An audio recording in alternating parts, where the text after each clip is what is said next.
보험료가 아깝거나 부담돼서 보험을 해지하신다고요? 다른 건 다 해지하셔도 지금부터 말씀드릴 이 6가지 보험은 절대 해지하시면 안 됩니다. 여러분들께서 두고두고 후회하실 거라고 확신합니다.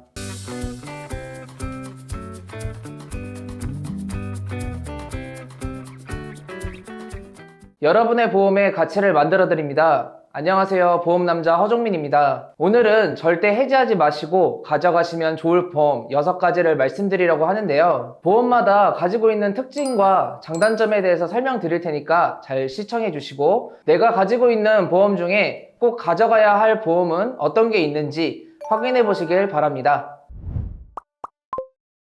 해지하면 안 되는 보험 첫 번째로는 1·3종 질병 수술비입니다. 해당 수술비가 포함되어 있는 보험들은 대부분 2008년 이전까지 가입할 수 있었는데요. 지금은 1호종, 17종, 18종 수술비로 모두 변경이 됐어요. 2008년 이전 약관 중 1·3종 수술비의 경우 치은, 치근, 치조골의 처치, 임플란트 등 치과 처치에 수반하는 것은 제외함이라는 문구가 없었습니다. 발정술에 대해서만 제외한다고 되어 있죠. 쉽게 말해서 1·3종에서 치조골 이식 수술이 보장된다는 겁니다. 현재 종 수술비는 치조골 이식 수술에 대해서 보장을 하지 않습니다. 그래서 내 보험증권에서 1·3종 수술비가 있는지를 꼭 확인해 보셔야 합니다. 또 여성분들에게만 적용되는 제왕절개는 질병이 아니기 때문에 원래는 보험 처리가 안 되지만 1·3종 수술비에서는 1종에 해당되어서 보험금 청구가 가능합니다. 지금 판매되고 있는 1호종 수술비의 경우 일부 회사에서만 1종으로 지급을 하지만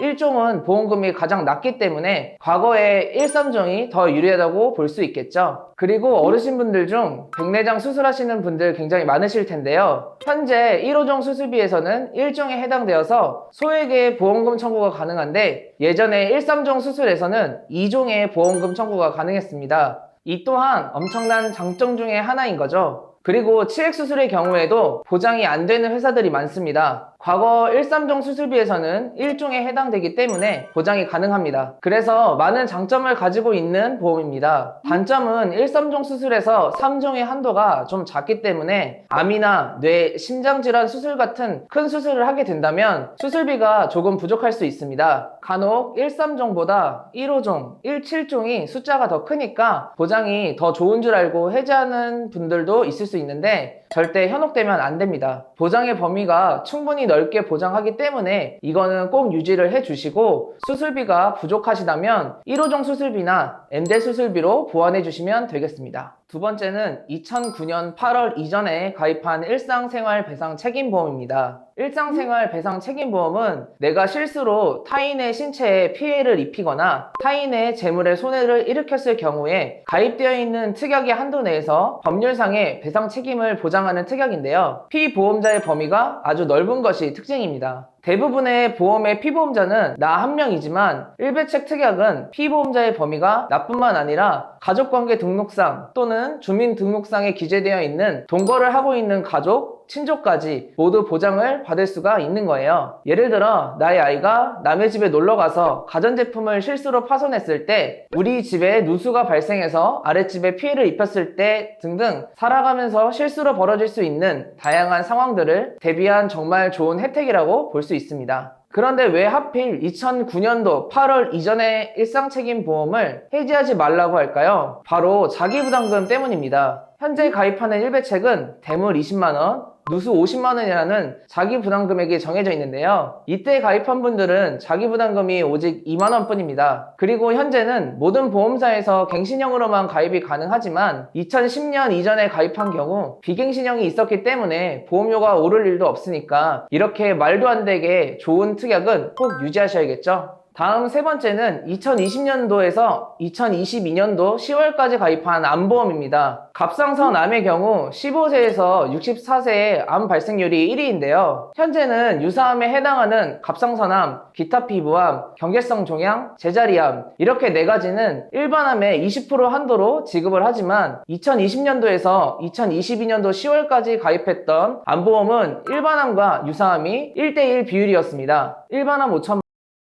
5천만원 이렇게 가입이 가능했다는 거죠. 잘 조합하게 되면 일반암 1억, 유사암 1억까지 가입할 수 있었습니다. 최근에도 암보험 가입 상담을 하다 보면 많이 요청하시는 내용이 있는데요. 다 좋은데 유사암 진단비만 조금 높일 수 없을까요? 이렇게 물어보시더라고요. 앞에서 말씀드렸지만 발생률도 다른 암에 비해서 자주 듣게 되는 암이 단연 갑상선암이기도 하고, 특히 여성분들이나 갑상선암으로 가족력이 있으신 분들은 유사암에 해당하는 갑상선암에 대해서 많이 가입을 원하시는 것 같더라고요. 이런 분들께서 일반암 보장 금액만 보고 기존 암보험을 해지해 버린다면 너무 후회되지 않을까요? 네 번째는 1998년 IMF 직후에 가입한 땡땡보험사 여성건강보험입니다. 대부분의 암 진단비는 최초 1회 한도로 지급을 하잖아요. 그런데 이 상품은 여성 특정암, 유방, 자궁, 난소암에 대해서 2천만원, 여성 특정암 이외에 일반암 1천만원, 제자리암 400만원, 뇌졸중 극성 심근경색증 진단 시에